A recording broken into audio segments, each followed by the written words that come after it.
우리 옆에 사람과 함께 인사할까요? 다들 너무 이렇게 찬양 열정적으로 되어가지고 감사하고 아름다워 보여가지고 제가 얼굴을 봤습니다. 네, 당신의 얼굴이 가장 빛납니다. 시작. 당신의 얼굴이 가장 빛납니다. 진짜 빛나요? 네. 네. 네. 감사합니다. 오늘 우리가 함께 보실 말씀은 느헤미야 3장 1절부터 32절까지의 말씀입니다. 느헤미야서 3장 1절부터 32절까지의 말씀입니다. 네, 32절까지 읽어도 괜찮을까요? 네, 너무 길고 반복된 문장이지만 그럼에도 불구하고 오늘 한번 읽어보죠. 네, 1절부터 32절까지 교독하고 마지막 절을 합독하겠습니다. 그때 대제사장 엘리야십이 그의 형제 제사장들과 함께 일어나 양문을 건축하여 성별하고 문짝을 달고 또 성벽을 건축하여 한메아 망대에서부터 하나늘 망대까지 성별하였고 그 다음은 여리고 사람들이 건축하였고 또 그 다음은 느므리의 아들 삭골이 건축하였으며 어무는 하스나야의 자손들이 건축하여 그들 볼을 얹고 문짝을 달고 자물쇠와 빗장을 갖추었고 그 다음은 하코스의 손자 우리아의 아들 무네못이 중수하였고 그 다음은 무세사벨의 손자 베레야의 아들 무술람이 중수하였고 그 다음엔 바하나의 아들 사독이 중수하였고 그 다음은 두부와 사람들이 중수하였으나 그 귀족들은 그들의 주인들의 공사를 분담하지 아니하였으며 예후는 바세아의 아들 루야다와 구소리아의 아들 무술람이 중수하여 그 들보를 얻고 문짝을 달고 자물쇠와 빗장을 갖추었고 그 다음은 기브온 사람 물라디아와 메로노 사람 야돈이 강 서쪽 총독의 관할에 속한 기브온 사람들 및 미스바 사람들과 더불어 중수하였고 그 다음은 금장색 하레야의 아들 루시의 등이 중수하였고 그 다음은 한품 장사 하나냐 등이 중수하되 그들이 예루살렘의 넓은 성벽까지 하였고 그 다음은 예루살렘 지방의 절반을 다스리는 후르의 아들 르바야가 중수하였고 그 다음은 하루마의 아들 여라야가 자기 집과 와주리한 곳을 중수하였고 그 다음은 하사니아의 아들 하투스가 중수하였고 하림의 아들 말기야와 바핫 모압의 아들 핫수비 한 부분과 화덕 망대를 중수하였고 그 다음에 예루살렘 지방 절반을 다스리는 하루에스의 아들 살룸과 그의 딸들이 중수하였고 골짜기 문은 하는과 산호와 주민이 중수하여 문을 세우며 문짝을 달고 자물쇠와 빗장을 갖추고 또 북문까지 성벽 1000규빗을 중수하였고 본문은 밖에는 지방을 다스리는 레갑의 아들 말기야가 중수하여 문을 세우며 문짝을 달고 자물쇠와 빗장을 갖추었고 샘문은 미스바 지방을 다스리는 고로세의 아들 살론이 중수하여 문을 세우고 덮었으며 문짝을 달고 자물쇠와 빗장을 갖추고 또 왕의 동산 근처 셀라 목가의 성벽을 중수하여 다윗성에서 내려오는 층계까지 이르렀고 그 다음은 에스겔 지방 절반을 다스리는 아수르의 아들 느헤미야가 중수하여 다윗의 뮤실과 마주리한 곳에 이르고 또 파서 만든 곳을 전한 인사에서까지 이르렀고 그 다음은 레위 사람 바니의 아들 느훔이 중수하였고 그 다음은 그일라 지방 절반을 다스리는 하사바가 그 지방을 대표하여 중수하였고 그 다음은 그들의 형제들 가운데 그일라 지방 절반을 다스리는 헤나닷의 아들 바웨가 중수하였고 그 다음은 미스바를 다스리는 예수아의 아들 에셀이 한 부분을 중수하여 성 구비에 있는 군기구 맞은편까지 이르렀고 그 다음은 삭배의 아들 가족이 한 부분을 흡서 중수하여 성 구비에서부터 대제사장 엘리야십의 진문에 이르렀고 그 다음은 하쿠스의 손자 우리아의 아들 무레못이 한 부분을 중수하여 엘리야십의 진문에서부터 엘리야십의 진 모퉁이에 이르렀고 그 다음은 평지에 사는 제사장들이 중수하였고 그 다음은 베냐민과 학수비 자기 집 맞은편 부분을 중수하였고 그 다음은 하나니아의 손자 마아세야의 아들 아사랴가 자기 집에서 가까운 부분을 중수하였고 그 다음은 헤나닷의 아들 빈누이가 한 부분을 중수하되 아사랴의 집에서부터 성구비를 지나 성 모퉁이에 이르렀고 우세의 아들 발랄은 성구비 맞은편과 왕의 윗 궁에서 내민 망대 맞은편 곧 시위청에서 가까운 부분을 중수하였고 그 다음 바로스의 아들 부다야가 중수하였고 그때 느디니 사람은 우벨에 거주하여 동쪽 수문과 마주대한 곳에서부터 내민 망대까지 이르렀느니라. 그 다음은 두부와 사람들이 한 부분을 중수하여 내민 큰 망대와 마주대한 곳에서부터 오베의 성벽까지 이르렀느니라. 마무리로부터는 천사들이 각각 자기 집과 마주대한 부분을 준수하였고 그 다음은 인멜의 아들 사독이 자기 집과 마주대한 부분을 중수하였고 그 다음은 동문지기 스가니아의 아들 스마야가 중수하였고 그 다음은 셀레나의 아들 하나냐와 살람의 여섯째 아들 하문이 한 부분을 중수하였고 그 다음은 베레야의 아들 부슬람이 자기의 방과 마주대한 부분을 중수하였고 그 다음은 금장색 말기야가 한밉과 문과 마주대한 부분을 중수하여 느비님 사람과 상인들의 집에서부터 성 모퉁이 성묘에 이르렀고 성 모퉁이 성묘에서 양문까지는 금장색과 상인들이 중수하였느니라. 아멘. 네, 긴 본문을 읽으신다고 수고 많으셨습니다. 마이크 조금만 더 올려주시면 감사하겠습니다. 신디 소리도 조금 더 크게 좋을 것 같아요. 네, 오늘은 회복 기도하는 자로부터 시리즈 설교 4번째 시간입니다. 벌써 4번째네요.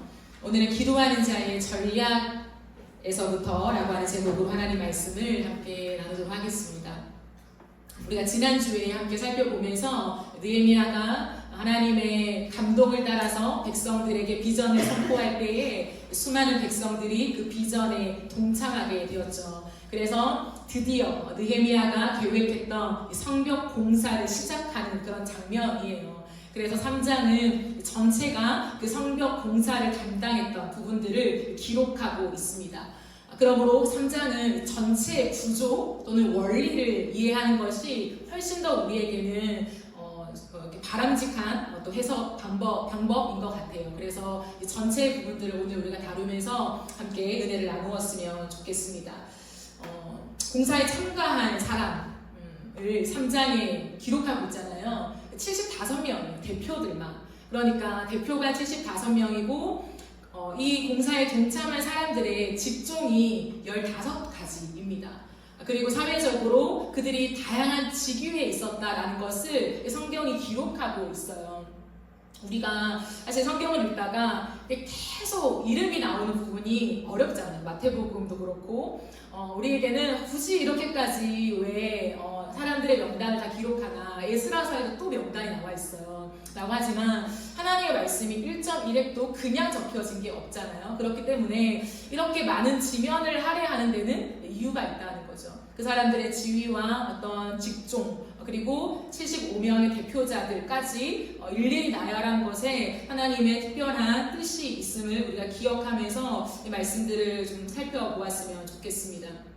느헤미야는 성벽 재건 공사를 하면서 45곳을 구간으로 나누어서 진행을 해요. 그리고 총 10개의 성문을 완성하게 됩니다. 이 10개의 문은 동서남북으로 이루어져서 성문, 이렇게 성벽을 전체적으로 둘러싸는 것들을 세우고 있는데요. 북동쪽에서 시작해서 결국에는 시계 반대 방향으로 해서 최종적으로 원래 첫 지점으로 돌아오는 그러한 성벽 공사로 설계를 하고 진행을 하게 됩니다. 생각해 보세요. 성벽입니다. 성벽.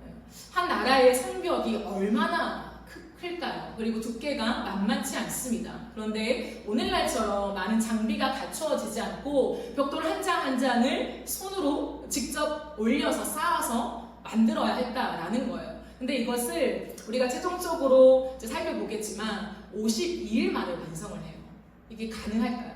지금의 기술력으로도 52일 만에 성벽을 세운다는 것이 사실 만만치 않은 일입니다. 그런데 어떠한 특별한 기술력이 있는 사람들만 모은 것도 아니고 온 백성이 가담했는데 52일 만에 세웠다는 것은 기적이에요. 기적. 근데 이러한 흐름 속에서 우리가 주목하는 것은 느헤미야의 리더십인 거죠. 계획성 있는 준비 그리고 원활한 물자가 조달되지 않으면 있을 수 없는 일이었다라는 거예요. 그런데 공사가 차질 없이 진행이 됩니다. 기가 막힌 거죠. 차질 없이 진행된 것에 느헤미야의 놀라운 리더십이 포함되어 있다라는 거예요. 느헤미야는 무너진 성벽을 재건하기 위해서 아주 잘 짜여진 치밀한 계획으로 움직여 나갑니다. 그렇기 때문에 수많은 사람들은 느헤미야를 향해서 행정가다, 놀라운 전략가다라고 하는 별명을 붙입니다. 그런데 느헤미야의 전략은요, 우리가 흔히 말하는 이 세상적인 전략과는 좀 달라요. 즉 단순히 이 행정적인 탁월함을 말하는 게 아니라는 거죠. 우리가 이 땅에서 일을 하다 보면 그런 사람을 만나잖아요. 저 사람은 참 일머리가 잘 돌아간다 라고 하는 것이 칭찬이잖아요. 거기에 은사가 있는 거죠. 그런데 단순히 일머리가 비상하게 돌아가는 전략군이라고 하는 의미가 아니에요. 느헤미야가 전략가라고 하는 거에서는 느헤미야의 전략의 특징은 뭐냐면 철저히 성경적인 원리 안에서 세워진다는 거예요. 그렇기 때문에 저는 느헤미야를 이렇게 부르고 싶습니다. 기도로 세워지는 전략가. 그의 원천은 한 가지예요. 기도입니다. 그리고 기도할 때 하나님은 비상한 전략을 짤 수 있는 지혜를 주시죠. 그런데 이것은 하나님이 한 번 주신 은사적 차원이 아니었다라는 거예요. 제가 기도로 세워지는 전략가라고 표현했습니다. 기도로 세워진이 아니라는 거예요. 기도로 세워지는, 여전히 진행되어져 간다라는 거예요. 왜냐하면 하나님이 그에게 비상한 지혜를 주셔서 전략을 짤 수 있는 것이 은사가 아니라 매 순간 한 걸음 한 걸음 걸어갈 때마다 하나님이 주시는 은혜였기 때문이에요. 느헤미야는 이것을 잘 알고 있었습니다. 그래서 느헤미야를 가만히 관찰하다 보면 느헤미야에게는 교만함이 없어요. 우리는 때로 은사를 자랑할 때가 있잖아요. 성경을 보아도 고린도 전서, 그러니까 고린도 교회에 가장 힘들었던 문제가 뭐냐면 교만에 대한 거였어요. 근데 그 교만이 다른 것으로부터 나온 것이 아니라 하나님이 주신 은사 때문에 생긴 교만함이었어요. 그러니까 하나님이 은사를 주셨는데 그 은사로 교만해져서 그게 너무 심각해서 교회가 분열되는 문제까지 오게 된 그러한 일들이 고린도 교회에 있었다라는 거예요. 왜 그럴까요? 깊이 생각하지 않아도 제 모습만 봐도 알겠더라고요. 왜냐하면 우리가 하나님 앞에 은사를 받잖아요. 근데 은사는 하나님께로부터 받는 거죠. 맞잖아요. 하나님께로부터 받았다고 우리는 아멘하고 감사해요. 그런데 이제 받는 이후부터 그 이후부터 우리는 이제 내가 이것을 받았으니까 내 것이라고 생각할 때가 많아요. 하나님이 나에게 탁월한 은사를 주시죠. 그 재능일 수도 있어요. 잘하는 것들. 그리고 다른 사람을 세워주는 이렇게 겉으로 보이기에 좋은 것으로 나타날 수가 있습니다. 그런데 참 희한한 게 제 마음은 그렇더라고요. 우리의 마음에 어느 순간 보면 하나님께로 받은 건 고백하는데 받았으니까 내 것이라고 생각하는, 그렇기 때문에 이것으로 얻어진 결과로 인해서 내 어깨가 으쓱해질 때가 있다는 거죠. 근데 이게 교만으로 연결돼요. 그러니까 교만은 아주 교묘한 거죠. 느헤미야가 정말 존경스러운 건 뭐냐면 단 한 번도 어깨가 으쓱대에 올라간 적이 없다는 거죠.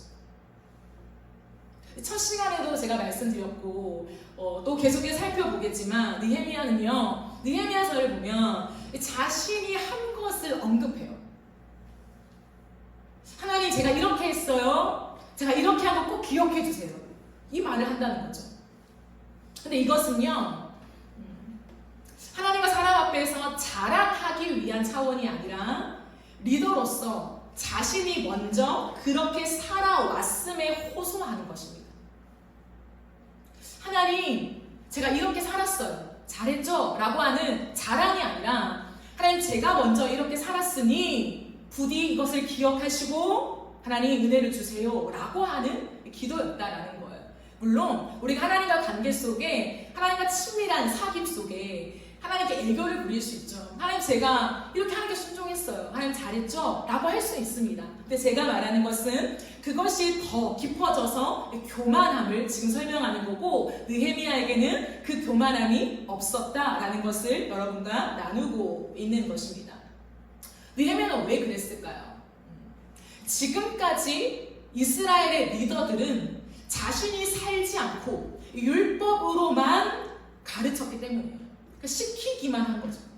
자신은 그렇게 살지 않고 율법에 이렇게 기록되어 있으니까 살아라, 그렇게 해라, 지켜라 라고 명령만 했기 때문이에요. 그래서 결과적으로는요, 온 백성이 시간이 지남에 따라 리더를 따라가게 되었어요. 여러분, 이것은 일반적인 원리잖아요. 결국에는 모든 백성을 리더를 따라갑니다. 구성원들은 리더를 따라가게 되어 있어요. 근데 안타깝게도 이스라엘 모든 리더들이 자신들은 율법을 잘 지킨다고 착각하면서 많은 백성들한테 이렇게 해야 돼, 저렇게 해야 돼 시키기만 한 거예요. 사실은 지키지 않으면서. 그러다 보니까 시간이 흘러서 온 백성들이 하나님의 말씀을 머리로 너무 잘 알아요. 율법을 빠삭하게 압니다. 그런데 삶이 없었던 거죠. 지키지 않았다라는 거예요. 그 결과로 나라가 망했잖아요. 포로 70년의 세월을 보내면서 엄청난 수치를 당하게 된 거예요. 그렇기 때문에 느헤미야는 하나님, 제가 말로만 백성들을 시키고 있는 것이 아니라 제가 먼저 말씀대로 산 것을 기억하소서 라고 하나님 앞에 호소하고 있는 거예요. 왜냐하면 어떤 분들은 이 느헤미야서를 가지고 하나님 앞에 막 자랑했다고 되어 있어요. 느헤미야가. 그런데 느헤미야를 더 깊이 관찰해 보면 그런 흐름이 아닌 것 같아요. 그래서 느헤미야는 과거의 성공을 딛고 오늘을 살지 않습니다. 이 탁월함이에요. 여러분, 우리는 과거에 무언가 실패를 하잖아요. 살면서 실패도 하고 성공도 하잖아요. 근데 실패를 하면 앞으로도 그런 실수를 할까봐 굉장히 두려울 때가 많아요. 그죠? 저만 그런 거 아니죠? 우리는 실수를 하면 내가 또 앞으로 똑같은 실수를 반복하면 어떡하지? 라고 하는 조바심도 생기고 두려움도 생기고 걱정도 생기기 때문에 비슷한 상황이 딱 닥치면 긴장하게 돼요. 내 온몸이 그리고 내 생각이 긴장해서 굳어지게 됩니다. 또한 과거에 성공한 이력이 있으면 그런 방식과 패턴과 방법을 그대로 적용하려고 해요. 기쁜 거죠. 똑같은 상황을 만나면 나 이런 동일한 상황 속에 과거에 성공해봤어 라고 하는 안정감이 확 옵니다. 그때 기억이 내 머릿속에 다시금 떠오르게 되죠. 그래서 바로 그 방법과 패턴과 그때 했던 것을 적용할 때가 많다라는 거예요. 그런데 느헤미야는 그렇게 하지 않아요. 느헤미야 어떻게 살았을까요? 느헤미야는 미래의 그림을 오늘로 가져오는 기도를 통해서 현재를 세워갑니다. 다시요. 느헤미야는 미래의 그림을 오늘로 가져오는 기도를 통해서 현재를 세워갑니다. 이 미래의 그림은 다른 말로 하면 하나님의 약속이라고도 할 수 있어요. 그래서 느헤미야의 기반은 과거에 있지 않아요. 느헤미야가 현재를 사는 기반이 미래에 있다는 거예요. 여러분, 이것은 과거의 경험을 무시하는 게 아니에요. 내가 과거에 실패했든 성공했든 그건 다 리셋, 아무것도 아니야 라고 하는 의미가 아니라는 거예요. 과거의 경험은 너무 좋은 교훈으로 삼죠. 교훈이 되어야 합니다. 하지만 그 교훈을 오늘을 세워가는 기반으로 삼지는 않는다는 거예요. 여러분, 이 차이를 아시겠어요? 이것이 느헤미야의 힘이었다라는 거예요. 그러니까 과거로 오늘을 세우는 것이 아니라 미래의 약속으로 오늘을 세워간다는 거예요. 여러분, 느헤미야는 누구보다 과거를 연구했던 사람이에요. 여러분과 함께 계속 몇 주에 걸쳐 나누었잖아요. 도대체 우리 민족은 어떤 민족일까? 과거를 파헤치기 시작했어요. 태어나니 페르시아에서 우리는 포로래요. 그런 정체성 속에 자신의 혼란스러운 정체성을 바로잡기 위해서 느헤미야는 과거에 집중했습니다. 과거를 파헤쳤습니다. 도대체 우리 민족은 어떤 민족일까? 우리 조상들은 누구이길래 우리가 여기까지 왔을까? 어떻게 포로로 70년이나 넘는 시간을 이렇게 있어야 했을까? 라고 하는 이 수많은 문제와 이슈를 가지고 굉장히 과거를 파헤쳤던 사람이라는 거예요. 그 원인이 하나님을 떠난 죄에 있다라는 것을 결국에는 발견하게 되었죠. 그래서 그 죄를 반복하지 않기 위해서 자신의 삶을 변화시켜 갔습니다. 과거의 실패를 반복하지 않기 위해서 삶을 변화시켜 간 거예요. 그런데 특징이 뭐냐면 그것으로 꿈을 꾸진 않았다는 거예요. 우리가 실패했으니까 이제 성공해야 돼. 과거처럼 살지 않기 위해서 나는 오늘을 열심히 살아야 돼. 이러한 패턴이 아니었다는 거죠. 느헤미야의 가슴을 뜨게 만들고 꿈을 꾸게 만든 것은 미래를 주실 하나님의 약속에 있었다는 거예요.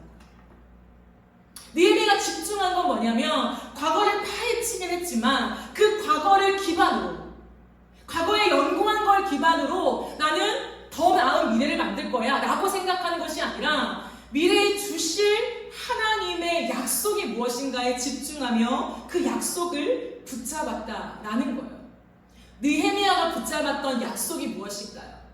그의 가슴을 뛰게 하고 다시 한번 그를 꿈꾸게 했던 그 하나님의 약속이 무엇일까요? 하나님 나라였다는 거예요. 느헤미야는 하나님의 나라를 보았습니다. 여러분 생각해 보십시오. 하나님의 나라는 과거에 있습니까? 미래에 있습니까? 하나님의 나라. 하나님의 나라는 어디 있나요? 하나님의 나라는 미래에 있죠. 하나님이 궁극적으로 약속하신 그 나라는 미래의 시간, 언젠지 모르겠지만 예수님이 재림한다고 하신 이 땅에 종말이 오고 영원한 하나님의 나라가 펼쳐질 거라고 약속하신 그 미래를 향하고 있다라는 거죠. 그러나 종말적인 하나님 나라를, 그죠? 종말이 이루어질 그 하나님의 나라를 현재로 끌어와서 오늘을 살았던 사람, 이게 느헤미야였어요. 느헤미야는 단순히 우리나라가 바벨론이라고 하는 강대국에 처참하게 짓밟혀서 성전도 잃고 성벽도 다 헐리고 공동체 의식도 다 사라지고 우리는 아무것도 남지 않았네, 이걸 다시 세워야 돼, 단순히 민족적인 그 힘을 세우는 것에 집중하지 않았다는 거예요. 느헤미야가 지금 바라보고 있는 것은 우리나라의 국력을 키우기 위해서 성벽을 건축해야 돼 라고 하는데 집중하는 것이 아니라 자신이 만난 하나님, 자신이 이스라엘 민족 속에 하나님이 심어두신 말씀을 연구하면서 깨달은 비전, 하나님의 약속이 뭐냐면 하나님 나라구나, 그건 아직 온전히 도래하지 않았구나, 언젠가 하나님의 완성된 나라가 있는데 그 나라를 바라보며 오늘을 살아야지. 왜? 그 나라를 미래에만 주신 것이 아니라 이 현재에 주셔서 미래에 가게 하시는 하나님의 이 놀라운 경륜을 이해하게 된 거예요. 그럼 좀 어렵죠. 하나님의 나라라고 얘기할 때 우리는 이런 얘기를 합니다. 이미 왔으나 아직 오지 않는. 찬양도 있잖아요, 그죠? 이미 왔으나 아직 오지 않는, 이런 찬양이 있어요. 그러므로 하나님의 나라는 이미 왔다는 거예요. 이미 왔대요. 이 땅에 이미 왔대요. 그죠? 그래서 누가복음에 봐도 하나님의 나라를 여기 있다 저기 있다 하지 마라. 하나님의 나라는 어디에 있다고 말합니까? 누가복음에서 너희 안에 있다고 말해요. 예수를 믿는 우리 마음 안에 하나님의 나라가 이미 왔어 라고 말한다는 거예요. 그러므로 하나님 나라를 얘기할 때 가장 중요한 것이 뭐냐면 현재성이라는 거예요. 내가 죽으면 가는 하나님의 나라가 아니라 이미 이곳에 임한, 이 현재 임하고 있는 하나님의 나라가 있다라는 거죠. 그런데 이 나라가 완성되는, 정말 온전히 완성되는 때는 예수님이 재림하시고 하나님이 종말이라 일컫는, 완전한 종말이라 일컫는 그 시간에 완벽하게 이루어진다는 거예요. 이해하시죠? 그래서 이미 왔으나, 왔대요. 그러나 아직 오지 않은, 이러한 표현을 쓰는 거예요. 근데 구약을 살았던 느헤미야에게 이 이해가 선제되어 있었다는 거죠. 여러분, 구약 시대라고 해서 예수 그리스도를 모른다거나 하나님의 나라를 반쪽만 아는 건 아니에요. 물론 예수 그리스도를 실제로 보지 못했고 그 놀라운 사역들을 아직 보지 못했지만 성령께서 그들의 마음속에, 말씀 속에 하나님의 나라와 이곳에 오실 예수 그리스도, 십자가를 지실 예수 그리스도에 대한 믿음을 넣어주신 거예요. 그래서 다윗도 예수 그리스도를 미리 보았어요. 그게 성경에 나와 있습니다. 그러므로 느헤미야는 구약을 살았지만 하나님의 나라에 대한 이해를 가지게 된 거예요. 어떤 이해요? 하나님의 나라는 미래에 내가 알지 못하는 먼 미래에 하나님만 아시는 그 미래에 완성된 하나님의 나라인 것을 믿습니다. 하지만 그 나라는 그때만 이제 시작해서 하나님의 나라, 우리가 말하는 천국, 죽어서 가는 천국이 펼쳐지는 것이 아니라 오늘 지금 이 현장에 이루어지고 있다는 것을 깨닫게 된 거예요. 그럼 언제부터 하나님 나라가 이곳에 이루어졌을까요? 예수님 오기 전인데 에덴 동산에서 하나님이 가시적인 눈에 보이는 하나님의 나라를 만드시는 시초가 언제냐면 아담과 하와를 만드시고 그들 안에 주님이 만든 모든 것들을 경작하게 하시면서 예수 그리스도 그분을 하나님의 음성으로 들으면서 하나님과 사귐이 있었던 그 에덴이 하나님 나라의 시초였다는 거죠. 이해하십니까? 예수 그리스도가 없었어요. 그러나 삼위일체 하나님이잖아요. 창조 때도 삼위일체로 있었잖아요. 그렇기 때문에 똑같이 누렸다는 거예요. 느헤미야는 그 하나님의 나라를 보게 된 것입니다. 그래서 지금 내가 성벽을 재건하지만 이것은 단순한 우리나라의 성벽을 재건해서 국방력을 강화하기 위한 프로젝트가 아니라 거대한 하나님의 나라, 그 나라를 향한 불타는 가슴으로 일어났던 프로젝트였다는 것을 우리 깨달아야 합니다. 이해되십니까? 좀 어렵죠?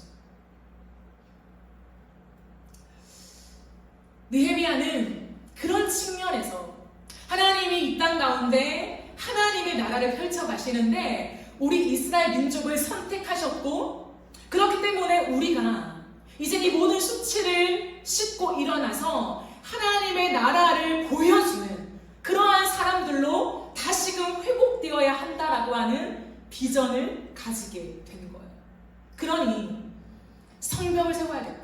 하나님이 함께 하신다라고 하는 확신이 그의 마음에 있었고 그 믿음으로 느헤미야는 기도하게 된 거예요.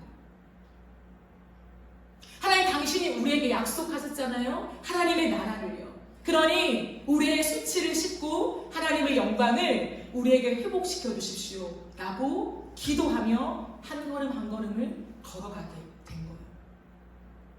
여러분 우리가 과거에 경험한 많은 이력들이 있잖아요. 그죠?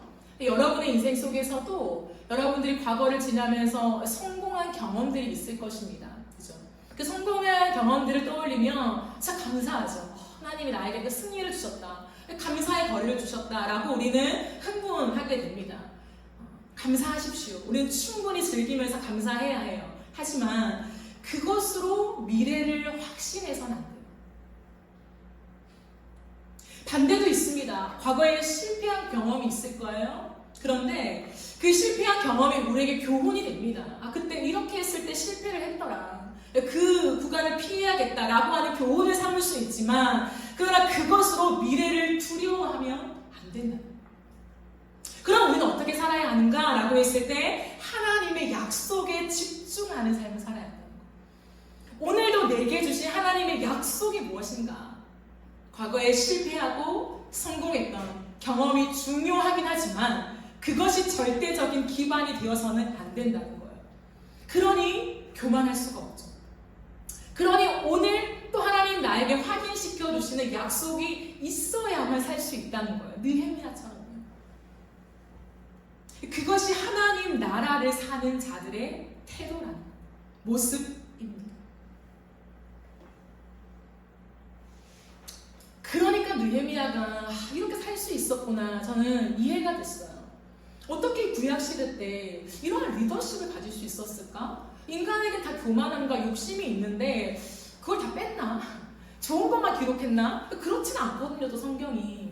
근데 어떻게 느헤미야가 이랬을까라고 했을 때 그 하나님 나라에 대한 이해가 있었다는 거예요. 내가 무언가 하는 게 아니에요. 내가 성벽을 세우려고 하는 게 아니라는 거예요. 그 하나님의 나라 이해함들이 있으니까 우리 민족이 일어나야 되는 거예요. 근데 성전은 오케이 세워졌어요. 공동체는 에스라엘 중심으로 말씀이 가르쳐주고 있어요. 근데 남은 한 가지, 성벽이 재건되지 않은 거예요. 그러니 하나님 제가 할게요 라고 느헤미야가 달려들게 된 거입니다. 오늘 이 성벽 건축, 이 모든 현장을 보면서 정말 다양한 특징이 있어요. 정말 많은 배울 거리가 있지만 다 나눌 수 없으니 몇 가지만 보겠습니다. 느헤미야는 이러한 세상의 전략이 아니라 기도로 세워지는 전략가였기 때문에 그가 지금 성벽 공사를 하며 추진하고 있는 이 모든 일들이요 오직 전진만 있습니다. 저는 그게 너무 놀라웠어요. 52일 동안 어떻게 이게 가능했을까라고 했을 때 여러분 계속 일을 해야 되거든요. 쉬지 않고 일을 해야 되고 정말 많은 사람들이 동원되어야 돼요. 근데 느헤미야의 특징을 보니까 성벽을 재건하려고 하나님이 이제 마음을 주셔서 보냈잖아요. 예루살렘에 보내고 기도하고 시작하잖아요. 시작하고 끝나는 52일 마무리되는 날까지 스탑이 없어요. 전진만 있다라는 거예요. 그런데 오늘 말씀을 보면 특징이 있습니다. 그 특징은 뭐냐면 느헤미야가 비전을 던지잖아요. 느헤미야 어떻게 한 사람의 비전으로 모든 백성이 일어나겠냐고요. 그죠? 그럼 이게 140년이거든요. 우리 감이 안 오잖아요. 나라가 멸망하고 다 무너지고 140년이 지난 거예요. 이 140년 동안에 뭐라도 해보려고 해도 잘 안 되는 거예요. 그 실패감을 가진 백성들의 이해를 전제하고 생각해 봅시다. 그럼 많은 백성들이 일어난 것도 기적입니다. 근데 느헤미야 한 사람 때문이 아니겠죠. 느헤미야가 말씀을 선포했을 때 그 하나님 나라의 비전이 공유된 거잖아요. 그래서 많은 백성들이 정말 많은 백성들이 거기에 동참하고 일어나서 함께 이 성벽 재건을 하게 됩니다. 그런데 5절을 보실까요? 저는 5절을 보면서 두려웠어요. 5절을 보면 이런 말씀이 있습니다. 3장 5절에 그 다음에 두고한 사람을 중수하였으나 그 귀족들은 그들의 주인들의 공사를 분담하지 아니하였으며. 말씀을 준비하면서 주석들을 참고해 보았어요. 근데 다 비슷하게 적혀 있는 게 그거였어요. 정말 많은 사람이 동참했는데 왜 동참하지 않은 소수를 적었을까? 하잖아요. 많은 사람이 동참했으면 동참한 사람들의 이름 쓰기도 부족한데 지금 굳이 동참하지 않은 이 귀족들, 이 소수의 사람을 기록할 필요가 있었을까? 성경은 기록하고 있다는 거예요. 이 사람들은 동참하지 않았다. 근데 뭐 주석가들은 이 부분을 보면서 그 동참하지 않은 사람들도 하나님 기억하신다. 뭐 이렇게도 나와 있던데 저는 그런 측면으로 여러분과 나누고 싶진 않습니다. 제가 나누고 싶은 건 뭐냐면 느헤미야가 비전을 선포하고 수많은 사람들이 거기에 동참했으나 반대하는 사람이 여전히 있었다는 거예요. 다음 주에 반대파들을 또 다룰 것입니다. 그것은 유다 민족이 아니라 타 민족들이 반대를 해요.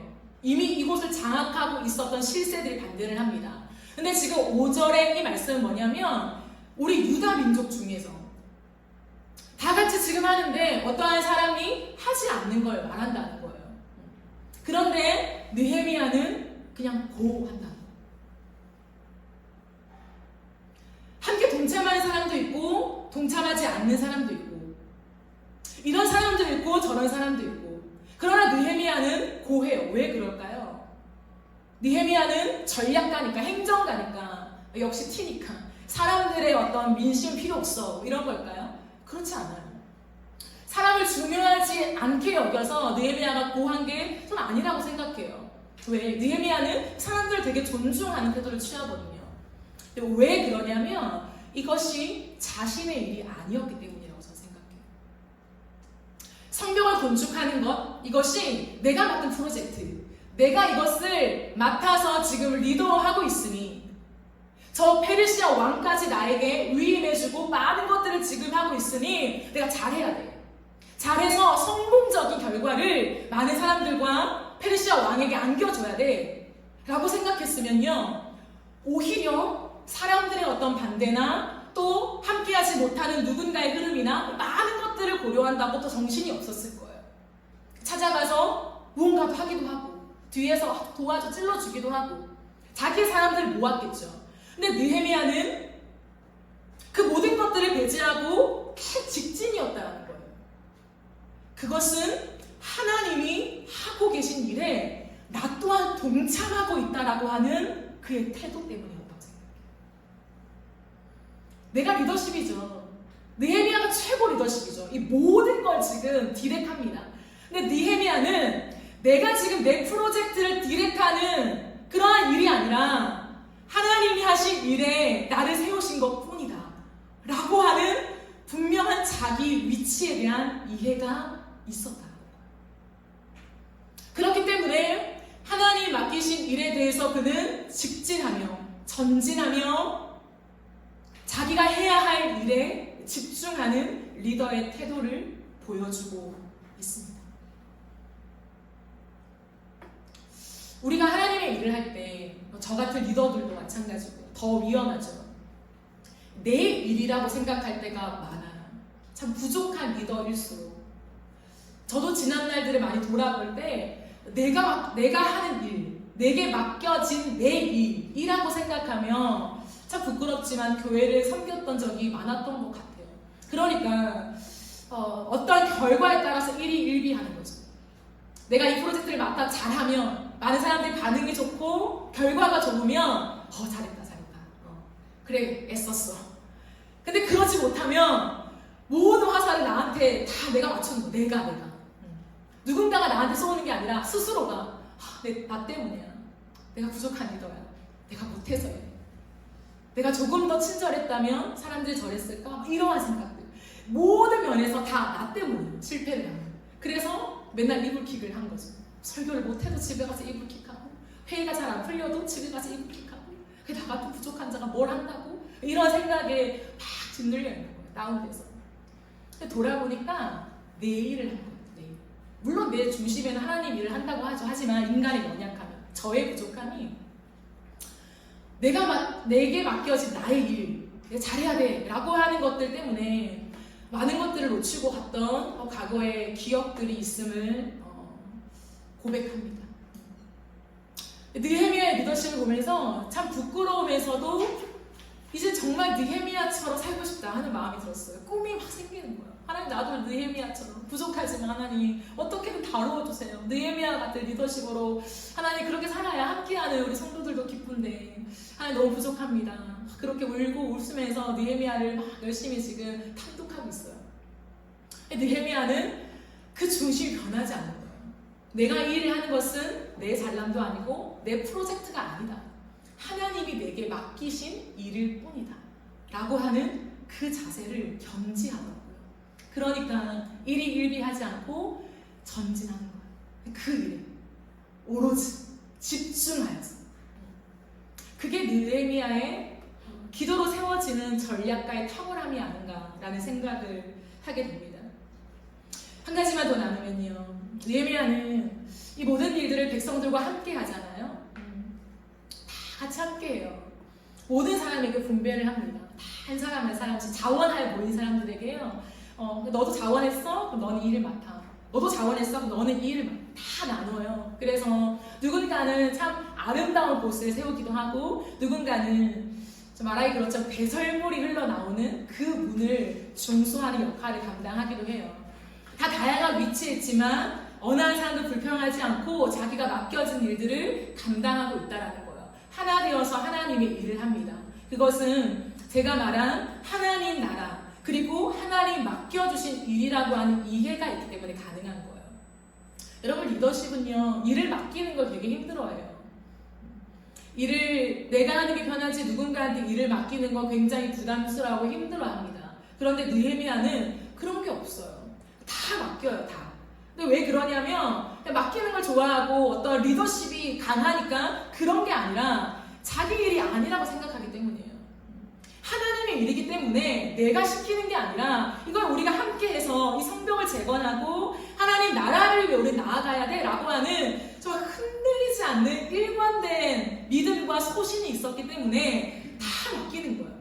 너희도 하나님 나라 백성이야. 우리가 함께 세워가야 되는 거야. 나만 세워가는 게 아니야. 어떠한 리더십들, 어떤 측근들, 제사장들만 세워가는 게 아니야 라고 생각하면서 시작을 리더십으로 시작하지만 온 백성이 이 모든 공사에 동참하게 한다라는 거예요. 근데 보세요, 느헤미야가 이 공사를 설계했잖아요. 자신이 설계한 거예요. 근데 이 설계하면서 가장 먼저 중소하게 한 문이 뭐냐면 양문이에요. 양문. 양문으로 시작했다가 시계 반대 방향으로 돌죠. 그리고 다시 양문으로 돌아와요. 양문에 대한 특이한 점이 있어요. 양문은 뭐였냐면 다 문마다의 특징이 있어요. 근데 다 나눌 수는 없고, 양문은 어떠한 곳이었냐면 일단 첫 번째로는 적의 위치가 이제 침범하기 좋은 위치에 있었어요. 그렇기 때문에 여기를 먼저 중수해야만 했어요. 사마리아인들과 접근 지역에 있었고, 그렇기 때문에 여기를 먼저 보수하는 것이 전쟁에 있어서도 옳은 행위였어요. 근데 또 하나는 뭐냐면 이 양문은 하나님 앞에 제사 드리기 위해서 제물을 가져오잖아요. 그 양을 들여보내는 문이었어요. 그래서 양문이에요. 양의 문이다 해서 양문이거든요. 이 양문을 먼저 중수합니다. 그리고 맨 마지막에 다시금 양문을 건축하죠. 이것은 거의 모든 신학자가 일치하게 말하는 부분이에요. 뭐냐면 이 양문은 예수 그리스도다. 놀랍죠? 왜냐하면 요한복음 10장에 보면 예수님은 자신을 소개해요. 요한복음이 계속 10장에서는 나는 양의 문이다 라고 표현합니다. 예수님을 통해서 모든 사람이 들어와서 하나님께로 간다는 거예요. 그거 외에는 길이 없다, 문이 없다 라는 걸 설명하시면서 내가 양의 문이야 라고 주님은 자신을 소개하십니다. 우리가 예배를 드릴 때도 내가 그냥 예배 드리고 싶어요, 오늘 한번 예배를 참석해 볼까요? 해서 드린다고 그 예배가 하나님께 다 상달되는 예배가 아닌 거 아시죠? 우리 이미 다 배웠잖아요. 예수 그리스도에 대한 고백, 그 고백과 그 피 흘림에 대한 믿음이 전제된 사람의 예배만 하나님 받으셔요. 그게 신구약의 일관된 예배관입니다. 그렇기 때문에 지금 이 양문을 가장 먼저 건축한 건 뭐냐면 이 하나님 나라를 세워가는 절대적인 문은 예수 그리스도밖에 없다라는 것을 이미 깨닫고 있다는 거예요. 우리가 이 땅을 살아가면서 하나님 나라를 위해서 많은 일들을 합니다. 그죠? 근데 왜 하냐는 거예요. 하나님 나라를 위해 살아가잖아요. 정말 힘겹게 살아가잖아요. 사실 치열하게, 믿음이 있는 사람일수록 더 치열하게 잠을 줄이며 고민하며 내 모든 아까운 것들을 하나님께 헌신하면서 다 내어드리면서 우리는 살아가잖아요. 왜 살아가냐는 거죠. 하나님의 나라를. 그 궁극적인 이유가 예수 그리스도라는 거잖아요. 예수 그리스도, 그분 때문에 우리는 하나님 나라를 세워가는 거예요. 그 예수님을 사랑해서 그 예수님을 더 맛보고 싶어서 우리는 우리의 일상을 일으켜 세워서, 정말 피곤하지만 일으켜 세워서 주님을 따라가는 거예요. 우리가 지금 금식기도 기간이잖아요. 하루 한 끼 금식하지만 그래도 우리에게는 쉬운 건 아니에요. 왜 우리는 그 금식기도를 합니까? 무엇을 위해서? 예수님을 사랑해서 하는 거잖아요. 우리를 통해서 누군가가 또 예수님을 만날 수 있도록, 하나님 내가 그 징검다리가 되길 원해요. 그 소망을 가지고 우리는 금식하며 선교를 준비하며 우리의 많은 것들을 주님께 드리고 있잖아요. 그 목적, 유일한 목적이 되어야 한다는 거예요.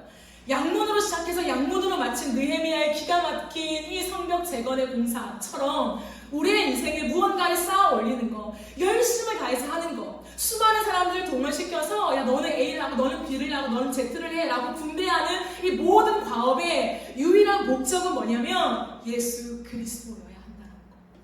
느헤미야는 그걸 알고 있었던 사람인 것 같아요. 그렇기 때문에 자신의 힘을 들이지 않아요. 하나님 명령 앞에, 기도 앞에 그 감동이 주어지면 그대로 하는 거예요. 저 너무 부러워요. 아직 한참 멀은 것 같아요. 그러나 따라가고 싶어요. 예수 그리스도. 그러므로 우리가 급하게 달려온다고 때로 놓칠 수 있잖아요. 그렇지 않아요? 놓치는 사람이 없나요? 놓치죠. 내가 예수님을 바라보고 막 왔는데 어느 순간 정신 차려보니까 또 말씀을 듣다 보니까 내 열심이었네. 분명 시작은 하나님 나라와 예수 그리스도를 사랑해서 막 달려온 건데 어느 순간 보니까 인정하고 싶진 않지만 나의 힘이 많이 들어갔네 라고 부딪혀 올 때가 있어요. 근데 그때는 그것을 인정하고 엎드리면 돼요. 그래, 그게 아니지. 내가 높임 받으려고, 내가 인정받으려고, 내가 내 잘한 거를 만들려고 이거 한 거 아닌데 어느 순간 이게 더 커져 있네. 내 목적은 오직 예수 그리스도지. 주님, 내 안에 주님을 향한 사랑을 다시 회복시키소서. 하나님, 내가 이 일 잘 못해도 하나님 맡기신 거잖아요. 그러니 능력 주실 거 알고 내 힘을 좀 빼고 내가 예수 그리스도를 바라보길 원해요. 라고 우리가 교정하며 살아간다면 그게 느헤미야의 길이 아닐까 생각을 해봅니다. 이 느헤미야의 탁월함이요. 우리가 교회를 개척하고 참 빠르게 달려왔죠. 5월부터 시작해서 5월, 6월 계속 빠르게 무언가를 하며 달려왔어요. 왜 지치지 않겠습니까? 그러나 지칠 줄 모르고 여러분들의 땀과 헌신과 많은 희생으로 교회가 지금까지 세워져 왔습니다. 너무 감사하죠. 혹시나 저를 포함한 여러분에게 우리의 유일한 문, 양문으로 시작해서 양문으로 끝나야 하는 그 예수 그리스도가 유일한 목적이 되어야 하는 것에서 조금 빗나가 있다면 혹시나 우리가 이 밤에 다시 한번 점검해 봅시다. 그래서 하나님, 느헤미야처럼 내가 지금 왜 달려가는가, 무엇을 위해 달려가는가, 달려간 끝에서 내가 얻고 싶은 게 뭔가, 결국 궁극적으로 내 손에 쥐어주고 싶은 게 뭔가를 생각해 볼 때에 그게 예수 그리스도의 품, 그게 아니면 nothing, 아무것도 아니에요. 예수 그리스도 그분이어야만 해요. 그래서 오늘 예수님을 경험하는 거죠. 말씀을 통해. 왜? 예수님이 말씀을 하셨으니까. 보이지 않지. 내가 보이지 않지. 근데 너희가 나를 만날 수 있는 걸 내가 이미 너에게 주었어. 그게 말씀이야. 나는 말씀이란다. 이 성경 66권으로 나를 만날 수 있어. 라고 우리에게 주셨잖아요. 그러니 말씀을 보는 거죠. 그러니 오늘도 이 한 구절 한 구절, 구약에 예수라는 이름이 나와 있지 않지만 그 한 구절 한 구절에 신구약 전체를 관통하는 예수 그리스도를 새겨 놓으셨으니 하나님 나에게도 성령으로 도와주셔서 예수님을 만나게 해주세요. 그렇게 기도하면서 하루를 말씀과 함께 살아가는 거죠. 말씀을 사랑하고 말씀 앞에 머물고 또 나의 두 손과 두 발을 열심히 움직여서 이 말씀에 순종해 나가면서 또 예수님을 만나는 거예요. 나의 액션을 통해서, 나의 열정적인 땀과 흘린 눈물에 그 어떠한 흔적을 통해서 예수님을 만나는 거예요. 내 사업을 통해서, 내 직장에 어떤 일들을 통해서, 사람과의 만남을 통해서 많은 부분 속에서 오늘 여기에 계신 내 삶의 현장에 살아계신 그 예수님을 만나는 거예요. 여러분, 구약에도 그런 게 있잖아요. 하나님이 현현하시잖아요. 그런데 창세기만 봐도 누군가는 사람이 왔는데, 아시죠 그거? 아브라함이 사람을 만났는데 그게 하나님의 천사였어요. 그러니까 하나님이었다는 거예요. 놀랐잖아요, 그죠? 근데 저는 신비주의자가 아닙니다. 신비주의적인 표현을 하는 게 아니라 오늘날도 마찬가지예요. 왜냐하면 예수님이 그랬잖아요. 나한테 냉수 한 그릇 주는 자, 소자에게 냉수 한 그릇 주는 자가 나에게 준 것이거든요. 눈에 보이지 않는 예수님을 우리가 말씀으로 첫 번째 만나죠. 근데 이 말씀은 우리가 이 성경을 읽으면서 만나요. 두 번째로는 우리가 삶에서, 우리의 삶에서 말씀을 실천하다 보면, 순종하다 보면 때로는 누군가에게 내가 이 말씀을 순종한 것뿐인데 예수님을 만나고 있는 거예요. 누군가는. 저는 그렇게 생각해요. 지난주 전도사님께서 잠깐 말씀해 주셨거든요. 갑자기 교회에 어떠한 청년이 이렇게 왔는데 대화를 나누게 됐다고. 근데 어쩌면 아무도 그를 돌보지 않는 자신, 그 자신에게 믿음 전도사님이 예수님이었을 수도 있어요. 아무도 나에게 집중하지 않고 나를 사랑해주지 않지만 술 취한 내 얘기를 들어준 한 사람, 그 사람이 예수님이 될 수 있다는 거죠. 내가 예수님이 될 수 있는 거죠. 내가 잘나서 가버려. 그게 우리 일상 속에, 우리 일터 속에 거니시는 예수를 만나는 거예요. 언젠가는 열매를 맺겠죠. 지금 당장 교회를 나오거나 회심하거나 그런 일이 일어나지 않아도 예수님이 그 친구를 만나주시고, 저는 그렇게 생각해요. 왜? 주님이 그렇게 말씀하셨으니까. 그러기 위해서 순종을 하는 거예요. 순종은 예수를 만나기, 내 일상에서 예수를 만나기 위해. 저는 느헤미야가 이 성벽 공사를 진행하는 이 모든 과정을 그 마음으로 하지 않았나 생각해요. 정말 많이 읽어봤거든요. 오늘 같은 구절은 제가 다 종이에 썼어요. 1절부터 32절까지 다 쓰고 다 동그라미 하고, 사실 오늘은 그 다음은 원래 그 다음은 이라는 말이 많잖아요. 그래서 대부분 이제 그런 흐름으로 설교를 해요. 우리가 다 똑같이 하나 되어서 성벽을 건축합니다. 이런 흐름으로 가는데 저도 거기 동그라미 쳤어요. 그 다음은 너무 많이 나오니까. 그러나 오늘은 좀 그 감동은 아니었던 것 같아요. 하나님의 나라에 대한 감동이었던 것 같아요. 다 쓰면서 다 체크하고 그렇게 말씀을 준비해요. 그런데 하나님 앞에서 우리의 살아가는 삶이 이 말씀 속에서 말씀으로 내가 직접 먹는 예수님, 말씀으로 살아가는 예수님에 대한 이해가 있다면 우리의 삶이 많이 달라지지 않을까라는 생각을 해봅니다. 결국 느헤미야의 전략은 하나님 나라에 대한 깊은 이해 속에 나오는 능력이었던 거죠. 그러니 인간이 가지는 모든 실수를 배제할 수 있었던 거예요. 그 나라를 당겨서 오늘을 살고 그 미래의 약속을 당겨서 오늘 나의 약속으로 아멘하면서 걸어갔던 사람이기 때문에 그 어떤 사람도, 그 어떤 방해도, 그 어떤 무엇도 아무것도 중요하지 않았던 거예요. 그냥 나에게 이 일을 맡기신 하나님, 그분을 향해서 그 주님을 향해 달려갔던 모습을 오늘 우리는 확인합니다. 말씀을 정리하겠습니다. 사랑하는 여러분, 교회를 세워가는 귀한 여러분, 우리의 인생 속에 우리의 목적이 단 하나였으면 좋겠습니다. 하나님 나라. 하나님 나라를 주셨어요. 그 하나님의 나라는 미래에 완성된 하나님의 나라죠. 언제일지 몰라요. 하지만 반드시 임한다고 했어요. 그때는 모든 것이 변혁되어서 하나님만 아시는 그 나라로 우리를 완전히 바꿔놓는다고 분명하게 약속하셨습니다. 근데 그 나라는 감추어져서 그때가 됐을 때 열려진 나라가 아니래요.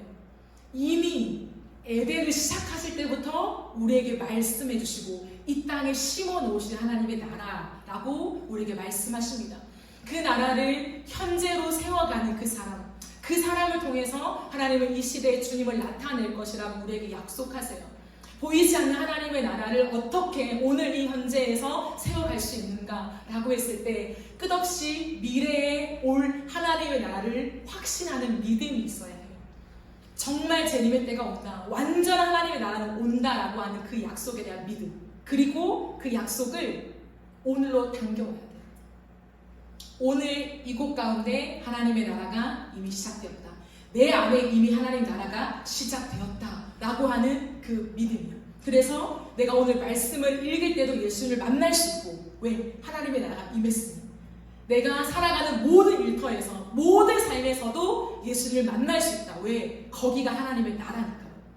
하나님의 나라는 예수님이 계신 곳이에요, 여러분. 그러니까 하나님의 나라를 이곳 가운데 내가 누릴 수 있다라고 믿으니 오늘 하루를 그 하나님의 나라를 살아가는 자로 승리할 수 있게 되는 거예요. 그러니 전략이 하나님께로부터 나오니까 52일 만에 완성되는 거예요. 이 창조적인 전략이 하나님 부어주시니까 가능한 거예요. 그러니 기도합시다, 여러분. 하나님 앞에 엎드려, 하나님 나 못해요, 공부 못해요. 저 맨날 그래요. 하나님 저 공부머리는 없는 것 같아요. 그러나 하나님 공부할 수 있는 지혜 주세요 라고 기도하거든요. 여러분도 직장 가서, 사업장 가서 가장 먼저 그렇게 기도하고 시작하세요. 하나님, 내가 대단해서 리더십이 있어서 사업에 어떠한 내가 전략가라서 아니잖아요, 그죠? 아니니까. 하나님, 그러나 하나님이 전략가잖아요. 하나님이 위대한 창조주시잖아요. 오늘도 새로운 일을 행하실 수 있는 하나님이시니 하나님 나에게 전략을 부어주세요. 내가 잘할 수 있도록 하나님 지혜를 주세요. 왜? 하나님의 영광이니까. 그러한 담대함을 가지고 하나님 앞에 요구하며 기도하며 우리가 싸워나가며 이 땅 가운데 하나님의 나라를 누리고 또 세워가는 저와 여러분의 복된 인생이 되어지기를 간절히 바라고 소망합니다. 아멘. 우리 이 시간 함께 찬양하고 기도하는 시간을 가지도록 하겠습니다.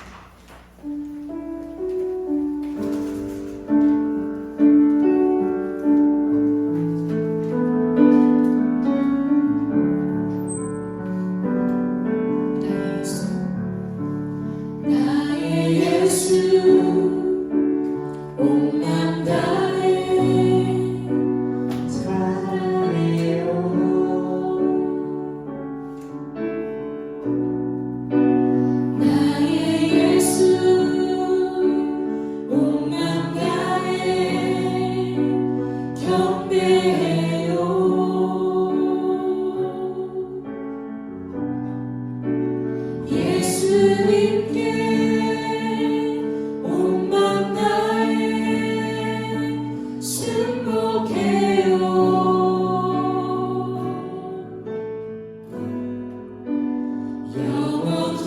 영원토록 찬양을 드립니다. 우리 한 번 더 처음부터 고백합시다. 나의 예수, 나의 예수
있었던 것이 아니에요. 물론 그것이 정말 중요한 프로젝트였죠.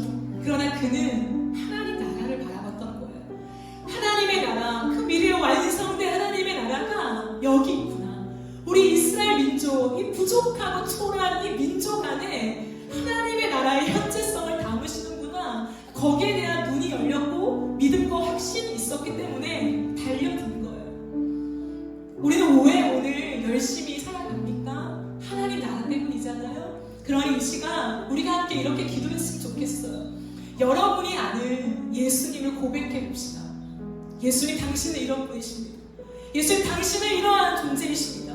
이 시간 이 찬양의 가사가 그냥 누군가가 적은 가사가 아니라 여러분의 고백으로 한번 만들어 봅시다. 그래서 주님, 당신은 나에게 이런 분이에요. 이러한 존재이십니다. 라고 말씀과 내가 경험한 그 모든 것 안에서 주님을 인정하고 주님을 고백하고 주님을 높입시다.